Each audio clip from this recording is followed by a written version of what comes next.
Video में हम देखेंगे कि सिस्टम ऑफ लीनियर इक्वेशन को हम कैसे मैट्रिक्स का यूज़ करके सॉल्व कर सकते हैं। ठीक है, तो पहले हमें देखना ये पड़ेगा कि सिस्टम ऑफ लीनियर इक्वेशन है क्या। ओके, सो जनरल फॉर्मेट में सिस्टम ऑफ लीनियर इक्वेशन को हम ऐसे लिख सकते हैं a11x plus a12y plus a13z is equal to b1। दूसरा equation suppose a21x plus a22y plus a23z b2। और तीसरा इक्वेशन सपोज ऐसा है a31x plus a32y plus a33z equal to b3। इसको बोलते हैं सिस्टम ऑफ लीनियर इक्वेशन।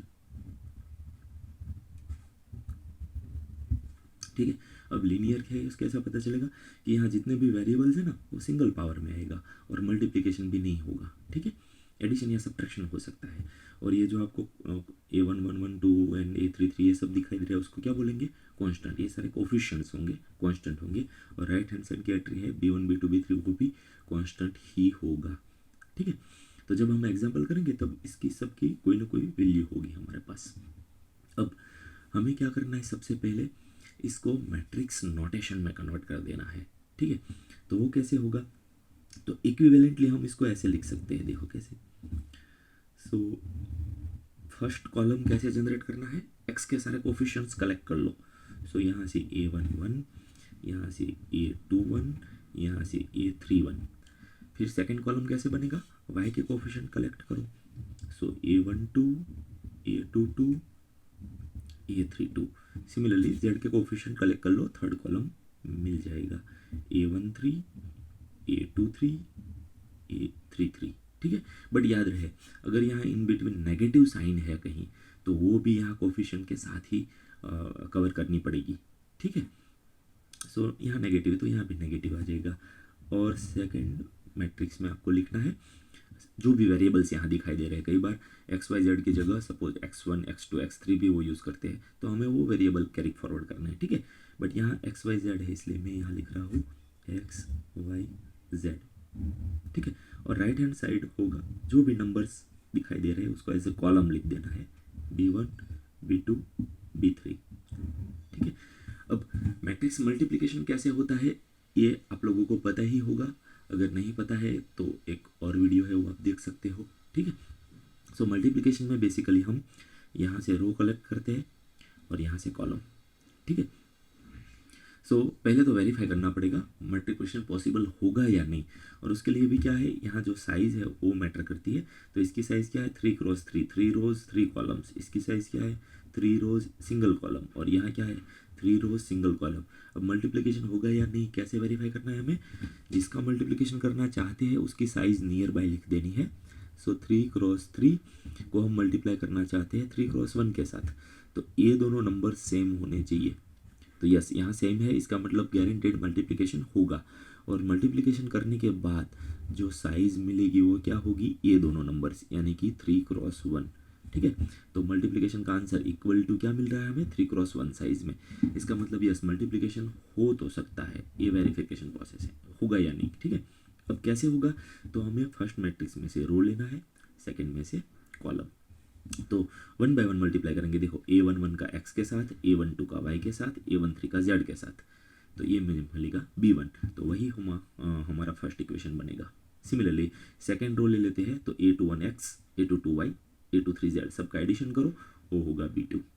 ये है हमारा सेकेंड इक्वेशन। और थर्ड रो अगर कवर कर रहे हैं तो a13x plus a32y plus a33z वो होगा हमारा b3। और ये है हमारा थर्ड इक्वेशन। ठीक है, तो आप मैट्रिक्स फॉर्म में ऐसे लिख सकते हो और इक्वेशन फॉर्म में तो होगा ही हमारे पास।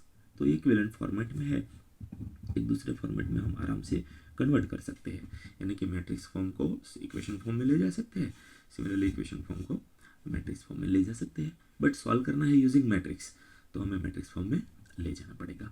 अब ये बहुत बड़ा स्ट्रक्चर है, इसको मैं थोड़ा शॉर्ट फॉर्म कर देता हूँ, इसको बोल देता हूँ कोफिशिएंट मैट्रिक्स ए। इसको बोल देता हूँ वेरिएबल मैट्रिक्स एक्स, और इसको बोल देते हैं बी। कई बार स्मॉल बी भी लिखते हैं, कैपिटल बी भी लिखते हैं, तो मैं कैपिटल बी लिख रहा हूँ, ठीक है, क्योंकि मैट्रिक्स के लिए हम कैपिटल अल्फ़ाबेट्स यूज़ करेंगे इसलिए। ओके, सो ये भी इक्विवेलेंट फॉर्मेट हो गया, ठीक है। A X is equal to B, इसको ही हम बोलेंगे सिस्टम ऑफ लीनियर इक्वेशन। क्या बोलेंगे? सिस्टम ऑफ लीनियर इक्वेशन, ठीक है। तो शॉर्ट फॉर्म में ऐसे लिखेंगे। अब सिस्टम सॉल्व करने का मीनिंग क्या होगा? हमें एक्स वाई एंड जेड की वैल्यू फाइंड करनी होगी। अगर एक्स वाई जेड आपको मिल गया तो सिस्टम सॉल्व हो गई, ठीक है। अब मैट्रिक्स फॉर्म में एक्स वाई जेड को तो हमने बोला है एक्स, तो अगर आपको कैपिटल एक्स की वैल्यू मिल गई तो सिस्टम सॉल्व हो गई, ठीक है। अब जो वैल्यू हमें फाइंड करनी है उसको हम लेफ्ट साइड रखते हैं, बाकी सबको राइट साइड ट्रांसफ़र करते हैं, ठीक है। तो अगर यहाँ हमें एक्स फाइंड करना है तो ए से डिवाइड करना पड़ेगा, बट यहाँ ए है वो नंबर नहीं है, मैट्रिक्स है। मैट्रिक्स में तो डिवीज़न ऑपरेशन है ही नहीं, है ना। तो हम क्या प्रॉपर्टी यूज़ करेंगे? इन्वर्स की प्रॉपर्टी यूज़ करेंगे। वो आपको पता है कि ए को अगर हम ए इन्वर्स से मल्टीप्लाई करें या फिर ए इन्वर्स को हम ए से मल्टीप्लाई करें, हो जाता है आइडेंटिटी। ये एक मैट्रिक्स की प्रॉपर्टी है, इन्वर्स मैट्रिक्स बेसिकली की, ठीक है। तो ए को अगर रिमूव करना है तो साथ में ए इन्वर्स चाहिए, है ना। तो यहाँ हम क्या करेंगे? ए को रिमूव तो करना ही है लेफ्ट साइड से, तो मुझे ए इन्वर्स से मल्टीप्लाई करना पड़ेगा। ऑब्वियसली यहाँ एक्स है इसलिए मैं इस साइड नहीं प्रीफर करूँगा, इस साइड प्रीफर करूँगा, सो लेफ्ट साइड। तो और इक्वेशन इक्वालिटी अगर मेंटेन करनी है तो जो भी प्रोसेस करेंगे दोनों साइड करनी पड़ेगी। सो हम क्या कर रहे हैं? दोनों साइड ए इनवर्स से मल्टीप्लाई कर रहे हैं, ठीक है।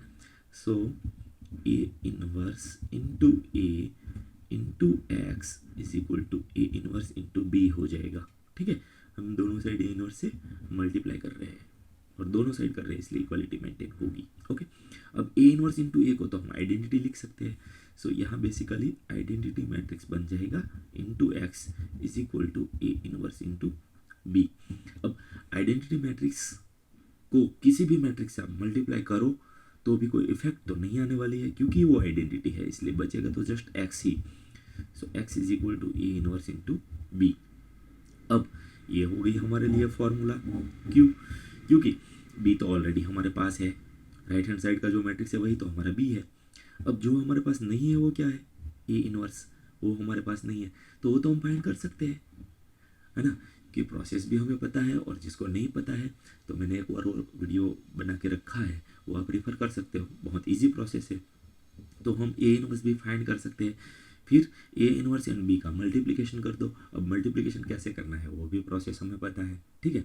तो जैसे ही आप ए इनवर्स इंटू बी का मल्टीप्लिकेशन करते हो तो आपको एक्स मिल जाएगा, और वही होगा ये सिस्टम का सॉल्यूशन, ठीक है।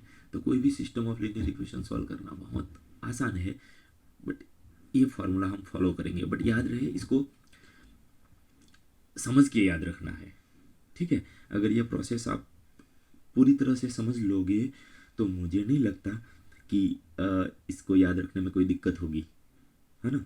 इनफैक्ट आप भूल ही नहीं पाओगे, ठीक है। तो कोई भी सिस्टम ऑफ लीनियर इक्वेशन को अगर सॉल्व करना है तो ये फॉर्मूला हमें मैट्रिसेस से अगर सॉल्व करना है, और भी बहुत सारी मेथड्स है, बट अगर मैट्रिसेस से सॉल्व करना है तो ये फॉर्मूला हमें आनी चाहिए।